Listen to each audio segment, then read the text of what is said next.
갈라디아서 5장 10절부터 12절까지 보겠습니다. 나는 너희가 아무 다른 마음을 품지 아니할 줄을 주 안에서 확신하노라.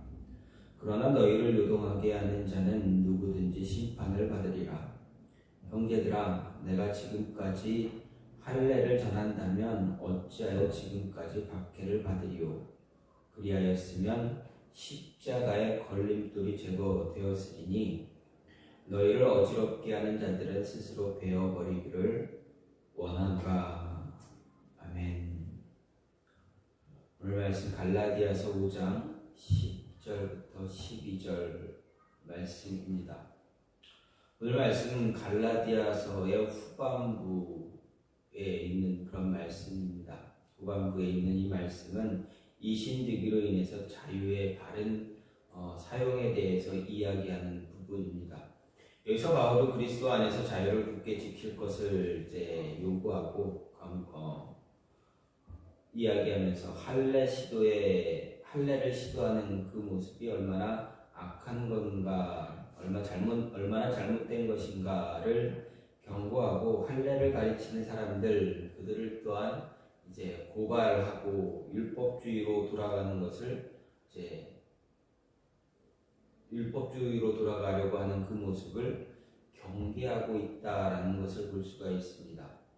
즉 할례로 인해서 할례를 행해야 구원을 받을 수 있다라는 그런 율법주의로 돌아가려고 하는 그 모습을 갖지 말아라, 그 모습으로 가지 말아라라고 바울이 경고하고 있는 것입니다.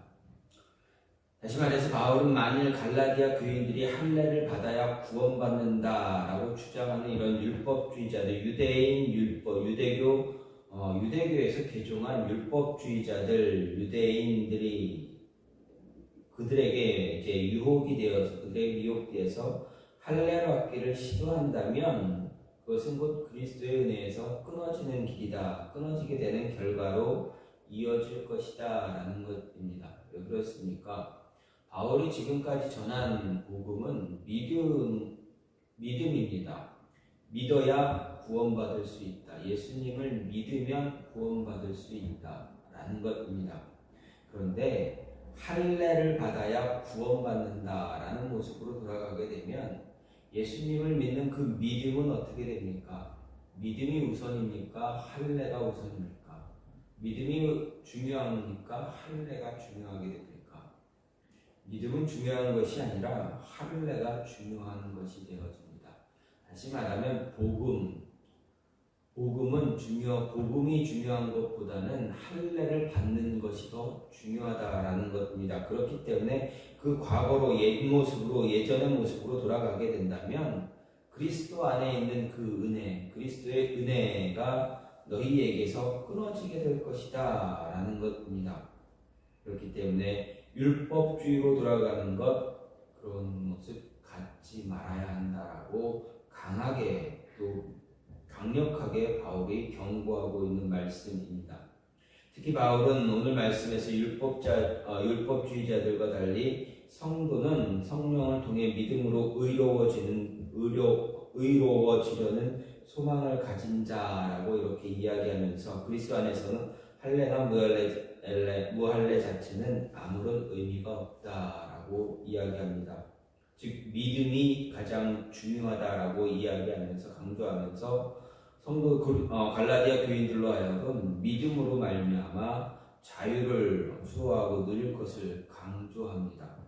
따라서 성도는 믿음으로 자유함을 누리며 살아가기 위해서 하나님 은혜 안에 있어야 한다라는 것입니다. 믿음 안에서 누리는 하나님의 은혜를 믿음 안에서 하나님의 은혜를 누릴 수 있어야 한다라는 것입니다. 그러면 어떻게 하면 우리가 그 은혜 안에 믿음을 가지고 그 은혜 안에 머물며 살아갈 수 있는가? 어떻게 하나님의 은혜, 주의 은혜를 누리며 살아갈 수 있는가 하는 것을 생각해 보게 됩니다. 먼저는 다른 마음 품지 말아야 한다 바울은 말합니다. 10절 말씀을 보면 나는 너희가 아무 다른 마음을 품지 아니할 줄을 주 안에서 확신하노라. 그러나 너희를 요동하게 하는 자는 누구든지 심판을 받으리라. 이렇게 말하고 있습니다. 즉 바울은 갈라디아 교인들에게 다른 마음 품지 말아야 하나님의 심판에서 면할 수 있다라고 말합니다. 여기서 다른 마음이라는 것은 무엇입니까? 바울이 말하는 다른 마음은 다른 복음을 이야기하는 것입니다. 갈라디아서에서 바울은 다른 복음으로 갈라디아 교인들에게 너희가 내가 전한 복음이 아닌 다른 복음을 이렇게 빨리 받아들이는 것이는 의심스럽다, 의아하다, 믿을 수 없다라는 표현으로 이 갈라디아서를 시작합니다. 그렇기 때문에 너희가 다른 마음을 품는다라는 것은 너희가 내가 전한 복음이 아닌 다른 복음을 받아들이고 있다, 다른 복음을 믿고 있다, 의지한다라는 것입니다. 이 다른 복음은 무엇입니까? 조금 전에도 설명드렸듯이 유대교에서 기독교로 그리스도교로 예수 그리스도를 믿고 믿음으로 이제 그리스도인이 된 그들이 전하는 율법주의를 이제 믿는 것을 말합니다. 즉 유대교, 유대교에서 개종한 기독교인들 그들이 주장하는 율법, 그 율법을 받아들이는 것을 바로 다른 복음이다라는 것입니다. 이 다른 마음, 이 다른 복음을 받아들임으로 인해서 어떻게 됩니까? 하나님의 은혜가 믿음으로 주어지는 구원의 은혜가 어떻게 되어집니까? 행동으로 바뀌게 됩니다. 율법에 의한 할례를 시행함으로 인해서 이제 내가 어떤 무언가를 행하지 않으면 구원받을 수 없다. 구원과는 관계가 없는 모습이 되어진다라는 것을 이야기하기 때문에 그렇습니다. 분명 바울 자신도 할례를 받았습니다. 그러나 그가 구원의 확신을 가진 것은 언제입니까?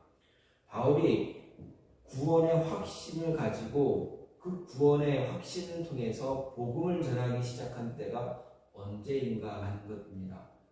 바울이 구원의 확신을 받았을 때, 구원의 확신을 가진 그때는 그가 다메섹으로 그리스도인들을 잡으러 갈 때, 그때입니다.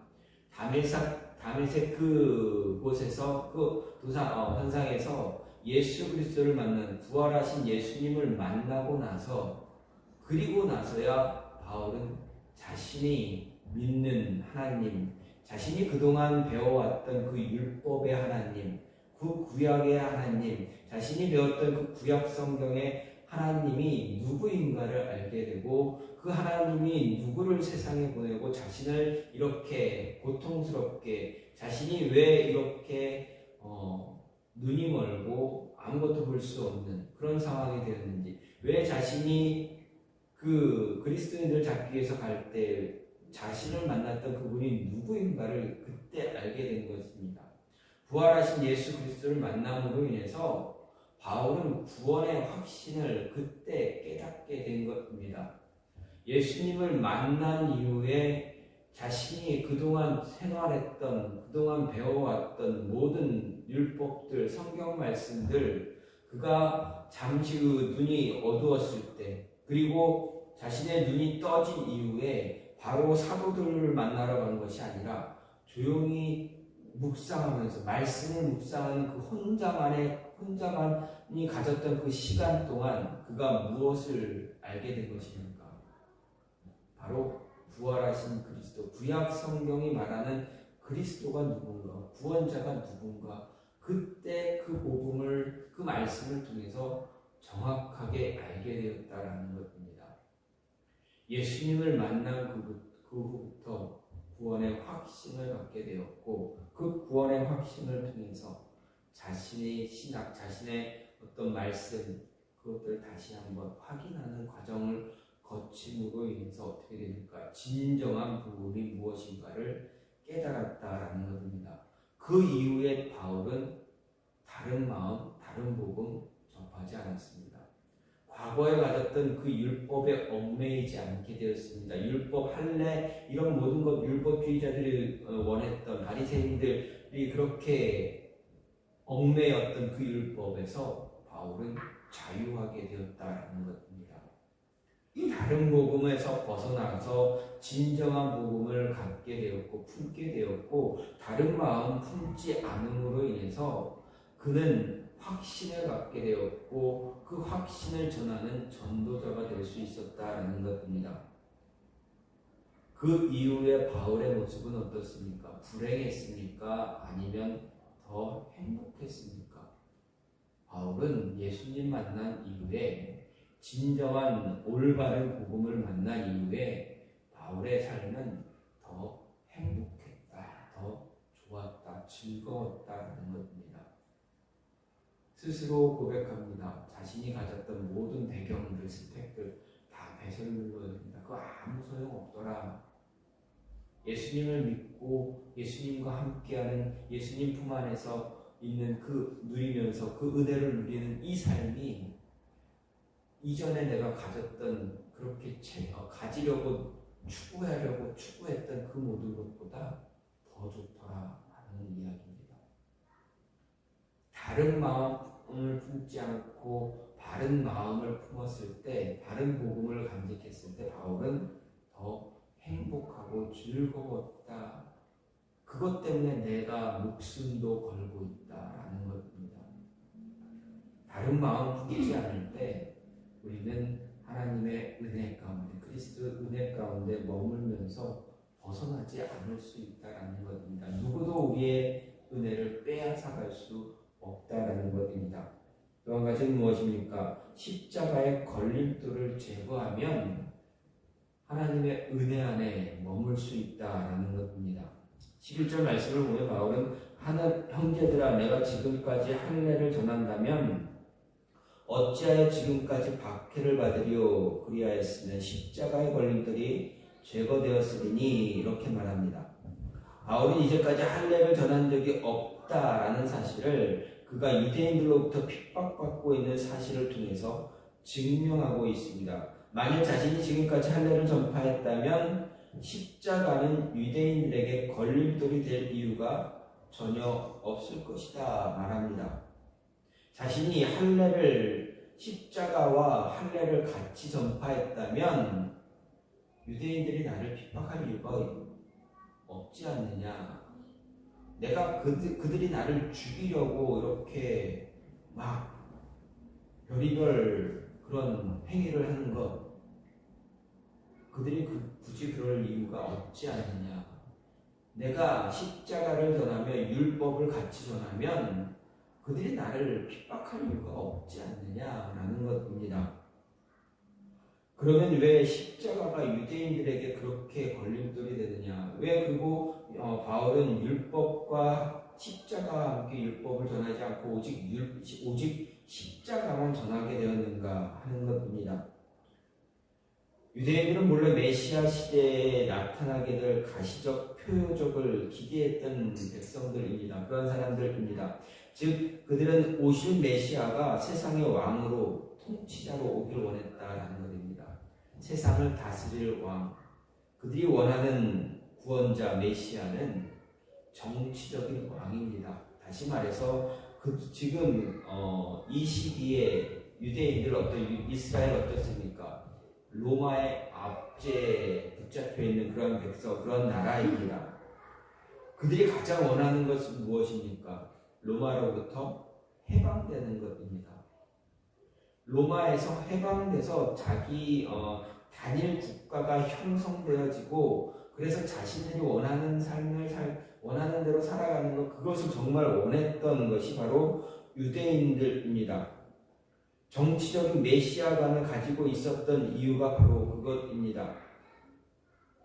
그렇기 때문에 그들은 예수님 자신들이 원하는 메시아가 와야 인정할 수밖에 없었던 것입니다.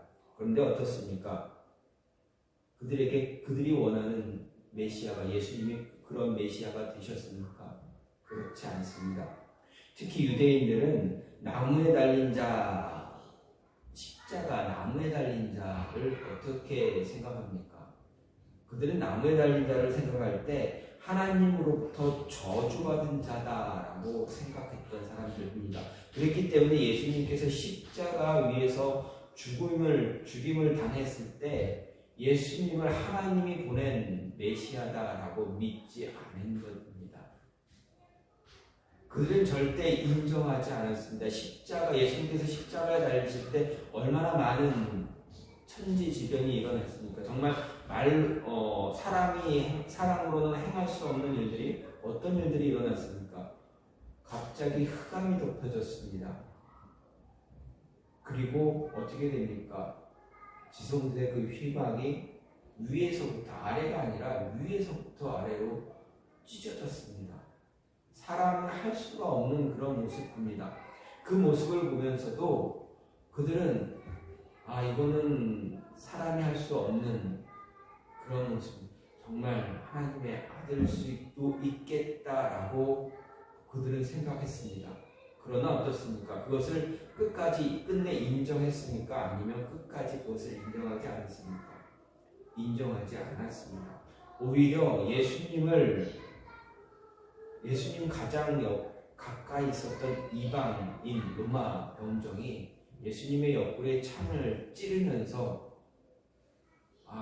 이분이 진짜 이분이 정말 구원자, 메시아구나. 저 유대인들이 그렇게 원했던 메시아가 이분이 맞구나. 그 광경을 보았던 백부장 역시도 이분이 정말 그리스도 메시아구나 라는 것을 인정했습니다.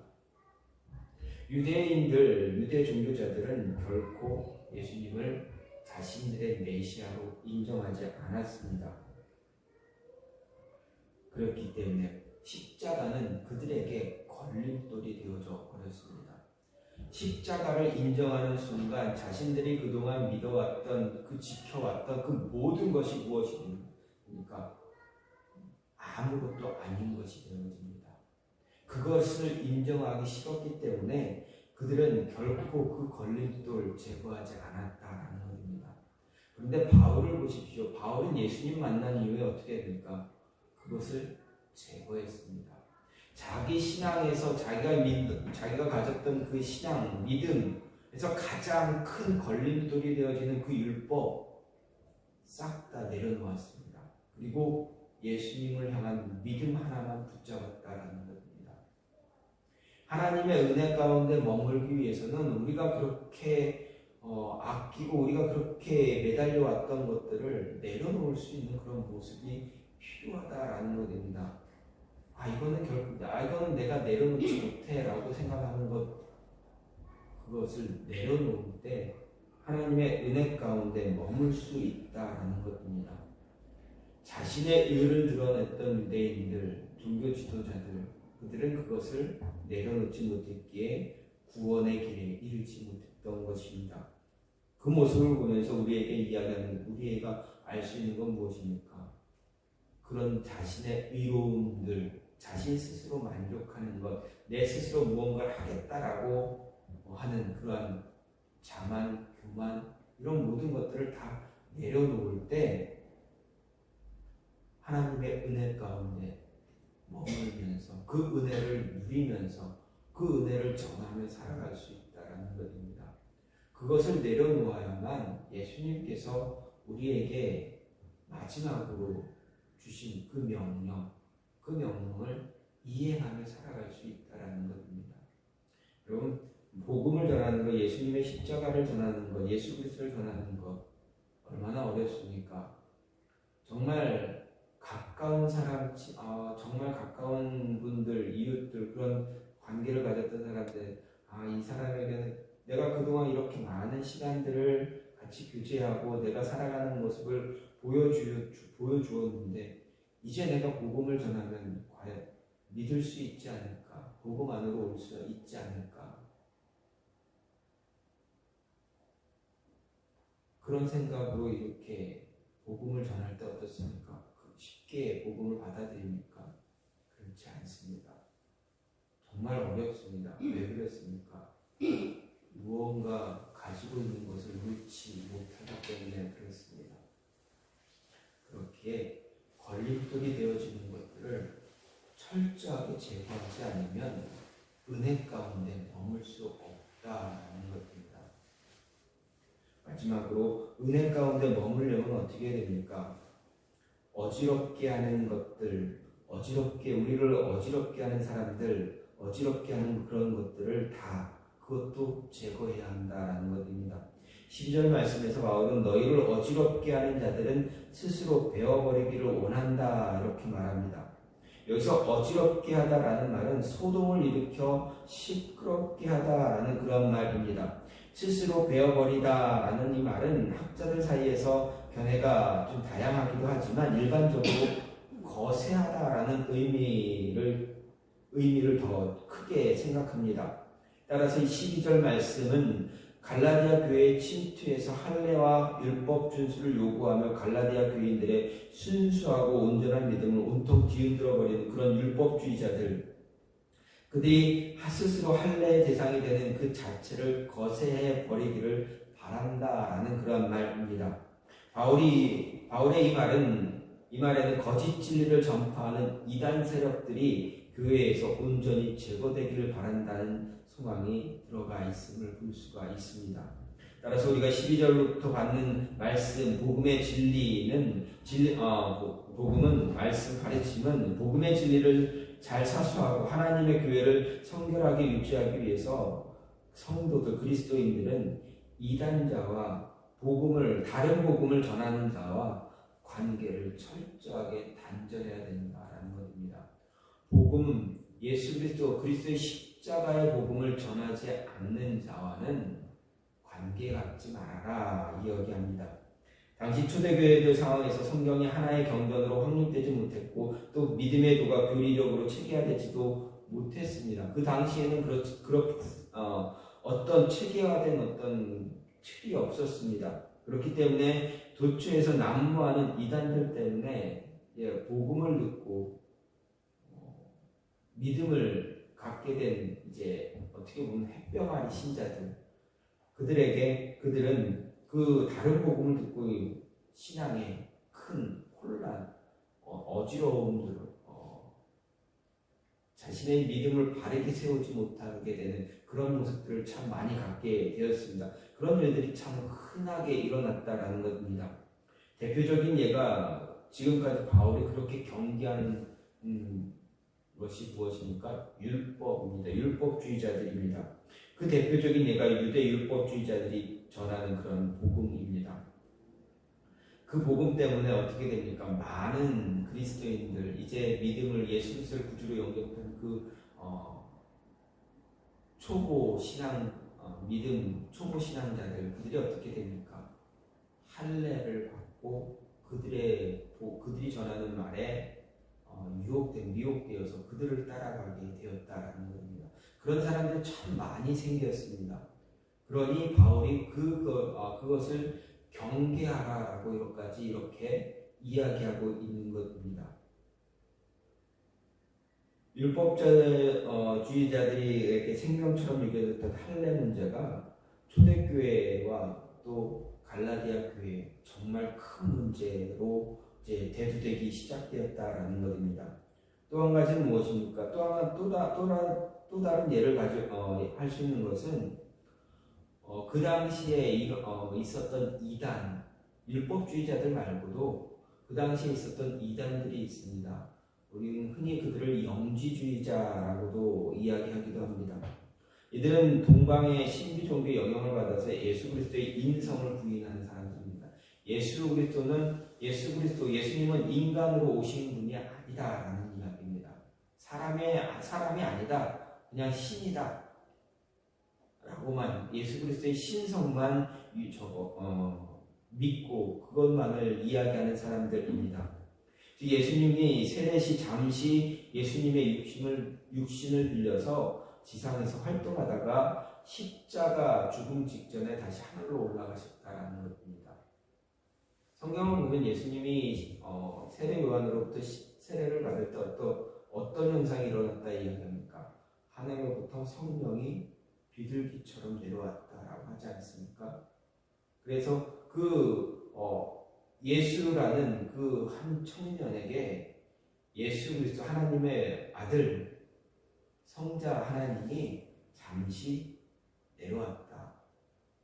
다른 말로 하면 세례요한에게 세례를 받는 그 청년에게 신내림이 임했다라고 하면 할 수가 있는 겁니다.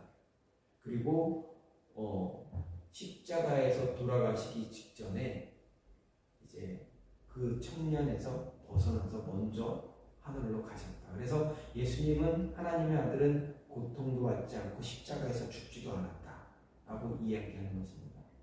그런데 이것이 맞습니까? 그렇지 않습니다. 분명 성경에서는 분명하게 이야기합니다. 예수님께서 태어나기 이전에 천사 가브리엘을 통해서 누구에게 나타납니까? 마리아에게 나타납니다. 그리고 내가 아들을 낳을 것이다. 그 이름을 예수라 하라. 분명하게 이야기합니다. 마리아가 어떻습니까? 나는 결혼하지 않은 남자를 알지 못하는 처녀인데 내가 어떻게 아이를 낳습니까? 아니다. 하나님 못하실 일이 없다. 너에게 아이가 생길 것이다. 그랬더니 어떻게 그걸 믿었더니 어떻게 합니까? 어떻게 됐습니까? 정말 마리아가 자기와 결혼해야 할 남편이 될 요셉과 동침하지 않은 상황에서 임신을 했습니다. 그 소식을 들은 요셉은 어떻습니까? 마리아를 멀리하고 싶었지만 그냥 조용히 마리아와 모든 관계를 끊으려고 했지만 어떻게 합니까? 가브리엘 천사가 다시 나타나서 요셉에게 무엇라 이야기합니까? 하나님의 하신 겁니다. 데려오기를 두려워하지 말아라.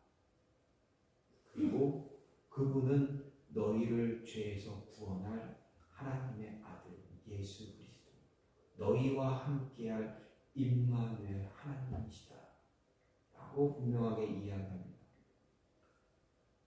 영지주의자들이 이야기하는 그 어떻게 신내림과는 다른, 성경은 분명히 다른 것을 이야기합니다. 예수 그리스도는 사람으로 하나님의 능력으로 인간이 되었다. 인간이 된 그 몸으로 태어났고, 그리고 그 모든 고통, 십자가에서 당한 모든 고통 다 감당하고, 그리고 돌아가시고 어떻게 되나 죽음에서 다시 살아 부활하셨다.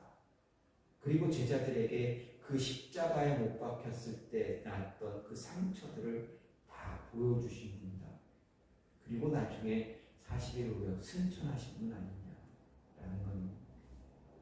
영지주의자들이 전했던 그 다른 복음, 그 복음에서 그 복음을 전하는 자들, 그런 자들과 함께 하지 말아라. 성경에서는 분명히 이야기합니다. 이단에 속한 사람들을 한두 번 훈계하면 멀리하라. 이런 사람은 내가 아는 바와 같이 부패하여 스스로 정죄한 자로서 죄를 짓는다. 그들을 한두 번, 그들의 이야기를 그들에게 한두 번 경고하라, 훈계하라. 그러니까 예수님께 돌아올 수 있도록 한두 번 그들에게 복음을 전하라. 근데 그들은 듣지 않을 것이다. 듣지 않으면 그들을 멀리해라. 그들과 논쟁할 이유도 없고 싸울 이유도 없다라는 것입니다. 그냥 멀리해라. 그들과 가까이 하지 말아라. 단절해라. 라는 것이 우리에게 주어지는 말씀입니다. 따라서 우리는 하나님의 은혜 안에서 머물며 살아가려면 우리의 마음, 우리의 신앙을 막 흔드는 모든 것들에서 그런 사람들과는 멀어지는 것이 더 좋은 것이다. 너희의 믿음을 더 굳게 할 수 있는 것이니 그렇게 하라라는 것입니다. 사도 바울은 갈라디아 교인들을 향해서 분명하게 하나님의 은혜 가운데 머물 수 있는, 하나님의 은혜를 누리면서 살아갈 수 있는 그런 방법, 그런 말씀을 전하고 있습니다. 어떻게 하면 하나님의 은혜 가운데 살아갈 수 있느냐 라고 했을 때 오늘 말씀을 통해서 할 수 있는 것은 다른 마음, 다른 복음, 다른 마음 품지 마라. 하나님이 아닌 예수 그리스도가 아닌 다른 것을 받아들이지 말아라 이야기합니다. 그리고 십자가에 걸림도 율법에 의해서 너희 스스로 무언가를 행해서 행위로 얻을 수 있는 모든 것들, 그것 그런 것을 붙잡기도 하지 말아라. 그런 것입니다. 하나님의 은혜와 행위는 분명 다른 것이다. 이야기하면서 너희들의 믿음을 흔들 만한 그러한 모습들, 그러한 사람들이 주변에 있다면 그들과 철저하게 단절하라. 그래야 하나님의 은혜 가운데 머물 수 있다라는 것입니다. 하나님의 은혜 가운데 머무는 저와 여러분이 되길 간절히 소망합니다. 하나님의 뜻이, 하나님이 나를 통해서 원하는 것이 무엇인가를 생각하면서, 말씀을 통해 생각하면서 하나님의 은혜를 누리면서 그 은혜를 전할 수 있는 그런 기쁨을 드릴 수 있는 모습이 저와 여러분 안에 있기를 간절히 소망합니다. 이 시간 같이